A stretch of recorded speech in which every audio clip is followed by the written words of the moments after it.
Chichia, what's going on YouTube? It's your boy Griffith from Team GSG, and we are back with a lot more Call of Duty Black Ops 2. This is a series where I tell you a few things about Call of Duty Black Ops 2 that I feel as if you guys haven't noticed or known yet. So if you learn anything during this episode that you haven't learned or known about or heard about, then hit that like button, hit that subscribe button because it seriously helps me out. So without further ado, let's get started.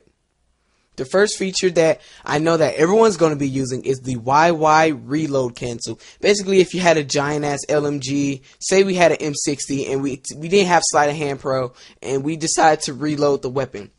Now the bullets would actually load into the gun before the reload animation was over with. So you can just YY once you see the bullets on the bottom right hand corner of the screen actually registering as inside of the weapon, you can just YY and cancel the reload, thus faster reload without sleight of hand pro, and it really helps out those pro members out there in MLG with reloading and whatnot.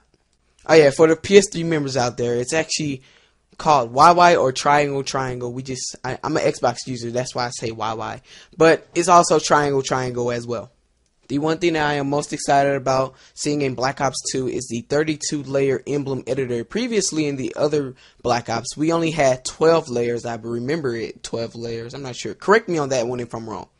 And as I remember, 12 layers wasn't really that good. I remember my emblem perfectly. My emblem was the zombie with the hands out, and then I had the wrestler's legs under him, and I cut off the top part of the wrestler so it looks like the zombie had legs. And then I took the First Prestige shotgun handle and put that by his crotch, and it looked like a giant dick.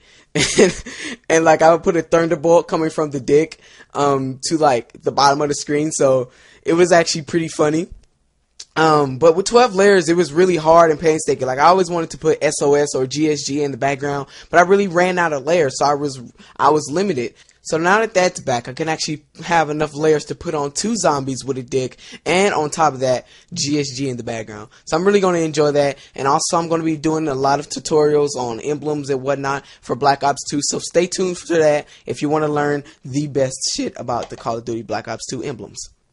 One thing that I read on Reddit is that SMGs are going to have a lot of drop-off damage, which is actually a good thing, because in Modern Warfare 3, I found myself just aiming down the sight, aiming down the alleyway on bootleg with an MP7, and it just felt, cheap a little bit. The MP7 was basically a laser beam, and we all know that SMGs have giant fire rates, so to counteract with that, we kind of need less damage upon your target. So the farther away your target, the more bullets it's going to take to actually kill your target.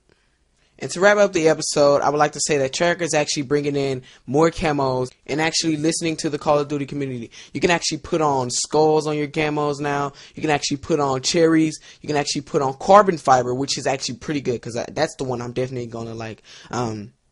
So that's actually a thing that I'm looking forward to. And on top of that, you can have secondary camos. So that basically wraps up this episode. If you learned anything brand new about Call of Duty Black Ops 2 that you didn't know within the past 3 minutes, then be sure to hit that like button. Be sure to hit that subscribe button because it seriously helps me out. So without further ado, this has been Griff from Team GSG signing off. Until next time, my friends. Peace! I'm out.